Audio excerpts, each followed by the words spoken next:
नमस्कार, मी अदिती. अन्नपूर्णेच्या वात्सल्य खुणा या आपल्या YouTube चॅनलमध्ये तुम्हा सर्वांचं खूप खूप खूप स्वागत. आज आपण करणार आहोत फ्लॉवरची सुकी भाजी. त्यासाठी लागणारे साहित्य आहे, हा फ्लॉवर आपण धुवून बारीक चिरून घेतलेला आहे, साधारण असा चिरलेला आहे. त्यानंतर टोमॅटो, तोही बारीक चिरून घेतलेला आहे. कढीपत्ता, कोथिंबीर, मीठ, मसाला, तिखट, हळद, हिंग, मोहरी आणि तेल. सगळ्यात पहिल्यांदा एका कढईमध्ये आपण फोडणीसाठी थोडंसं तेल घालून घेऊयात. या भाजीला खूपसं तेल लागत नाही, त्यामुळे मी एकच चमचा तेल घातलेला आहे. आपलं तेल तापलेलं आहे, त्याच्यामध्ये मोहरी, हिंग, कढीपत्ता आणि टोमॅटो.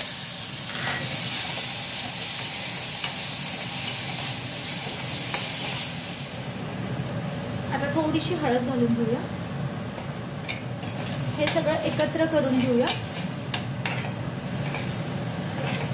हे जास्त शिजवायची गरज नाहीये, कारण फ्लॉवर सोबत हे शिजणारच आहे. तर यात आपण चिरलेला फ्लॉवर घालून घेऊया. हे सगळं व्यवस्थित एकत्र करून घेऊया.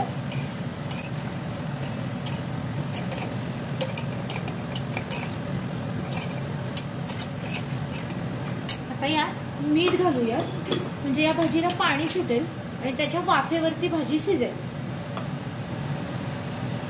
चवीनुसार मीठ, मी 1 चमचा मीठ घालतेय. आता हे सर्व मिक्स करून घेऊयात आपण आणि हे झाकून ठेवूया. बघूयात आपण. हा शिजलाय. अजून एक वाफ फक्त काढूयात आपण, म्हणजे हा पूर्ण शिजेल. बघूयात आता आपण. हे पूर्ण सुटलेलं पाणी सगळं आटलेलं आहे आणि फ्लॉवर बघा कसा छान शिजलेला आहे, एकदम मऊ मऊ झालाय. हे बघा. आता मीठ आपण याच्यात घातलेलंच होतं. तिखट 1 चमचा घालते मी आणि मसाला छोटा 2 चमचे. हा गोडा मसाला घातलेला आहे मी. हे सगळं आता आपण मिक्स करून घेऊया.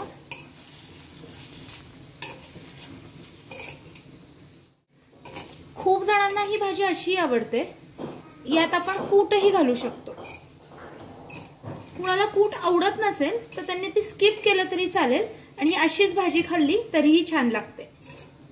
आता आपण यात थोडंसं 1 ते 1.5 चमचा कूट घालून घेऊयात आणि हे परत एकदा छान एकत्र करून घेऊयात.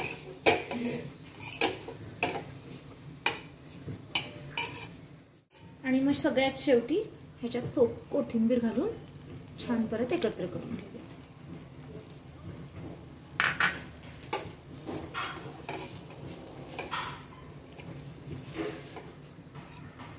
आपली ही फ्लॉवरची भाजी तयार आहे. आता आपण हे एका बाउलमध्ये काढून घेऊया.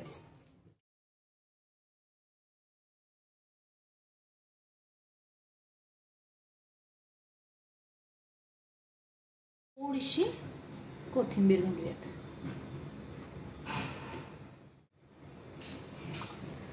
ही फ्लॉवरची भाजी भाकरी, पोळी कशासोबतही खूप छान लागते, किंवा वरण भातासोबतही तोंडी लावायला छान लागते. तर ही रेसिपी नक्की करून बघा आणि रेसिपी आवडल्यास चॅनलला लाईक, शेअर आणि सबस्क्राईब करा. थँक्यू.